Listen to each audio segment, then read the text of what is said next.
Today we will be taking a look at the Yamamoto study from the social approach of the AS psychology syllabus. This study explores the altruistic behavior in chimpanzees and the underlying cognitive mechanisms behind it. It's typically a mix of social and the cognitive approach. We know that humans help each other, which is an essential part of building a cooperative and pro-social helpful society. But previous studies that we've conducted on primate helping have mainly been focused on why animals help each other, whether it's on direct request or not, instead of figuring out how they help each other. This is what we're going to be taking a look at in this study. The how that we're focusing on is basically when animals help each other, do they have empathy or do they understand what help is going to be required? So if someone falls in front of you on the subway station, you immediately know that the help they require is going to be, getting them to stand back up. So we want to see if chimpanzees have that sort of empathetic connection when they're offering help.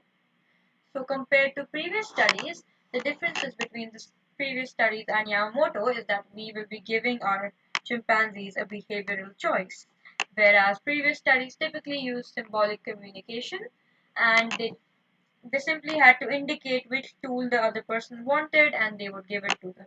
But our study instead revolves around letting the chimpanzees make the behavioral choice of what tool they evaluate that their partner needs. The aim of this study is basically to see if chimpanzees are able to demonstrate flexible helping according to the needs of their conspecific, and to see if they're able to provide help with an understanding of the partner's situation. And we also aim to see if chimpanzees are really not going to offer help when there isn't a direct request. Because typically we have observed that chimpanzees or other primates only tend to help when there is a direct request or when the conspecific is asking for help, even when it is at no cost to themselves. So, the psychological concepts that are being investigated here are the concept of altruism, which is helping another even if it is at cost to yourself. Instrumental helping, which is being able to help someone with a cognitive understanding or appreciation of their situation. Empathy, which basically means putting yourself in someone else's situation and being able to understand their needs. And this is also closely linked to theory of mind, which we studied in the Baron Cohen study of the cognitive approach. And we will be taking a look at pro social behavior, which is basically behavior done to help someone else. Now, you will notice a few similarities with both Baron Cohen and with the Pillivan study. So, this will help you make your comparative statements in a 4 or 8 marker. So this is our sample of 5 chimpanzees which we collected using opportunity sampling from the Primate Research Institute of Kyoto University. And this university also told us how to house them, how to care for them, and that they're social animals and we should feed them accordingly. So it makes the study all the more ethical. And we paired them in pairs of two of mother and offspring. So one person would be the recipient and one person would be the helper. So we paired I with Ayumu, Pan with Pal, Cleo with Chloe. This is technically 6 chimpanzees, however, Chloe was only a recipient, meaning she was never given a behavioral choice. So she's technically not a participant or not someone whose data we could study. So the independent variable of the study is the can or the cannot see conditions, and the dependent variable is the appropriateness of the tool offered. So whether or not chimpanzee would offer a tool in each trial, and if they did, then would they offer a stick or a straw? The data would be gathered by a video camera, and you can call this a structured, structured observation that is also covert and non-participant. This is a lab experiment using the repeated measures experimental design, which means that each chimpanzee will go through both the can and the cannot see conditions. So the recipients would be given a task that would require them to use either a stick or a straw to obtain the juice reward. I'll give you a very brief description of the task.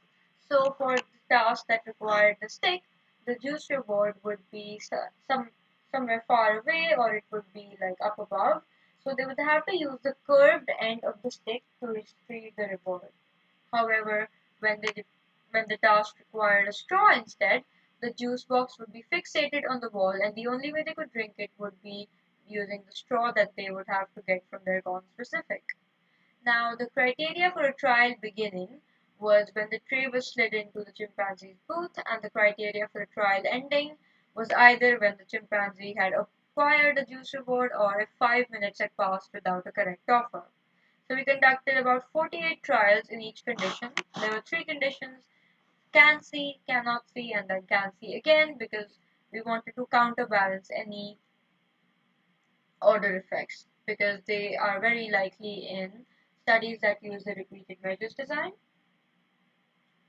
So the helper chimpanzee's booth will be slid in with a tray containing seven objects, two of which would be a stick or a straw, and the others would be useless objects, also categorized as non-tool objects, like a string or paintbrush. So they would be separated by booths of glass with a partition with a window in it. Now the partition would either be transparent or opaque depending on if they were in the can or the cannot see condition. Now, before this began, all the chimpanzees were meant to go through a familiarization phase where they handled all of the seven objects independent of any trial. And this basically gave them the ability to judge or manipulate and understand what the objects were. So now we will take a look at the cannot see condition so we can see an example of what the procedure looked like. So you would imagine that the booth here is opaque and there's that window in here, and because the chimpanzee cannot see what his partner needs, so he will not be able to offer the correct tool in the first try.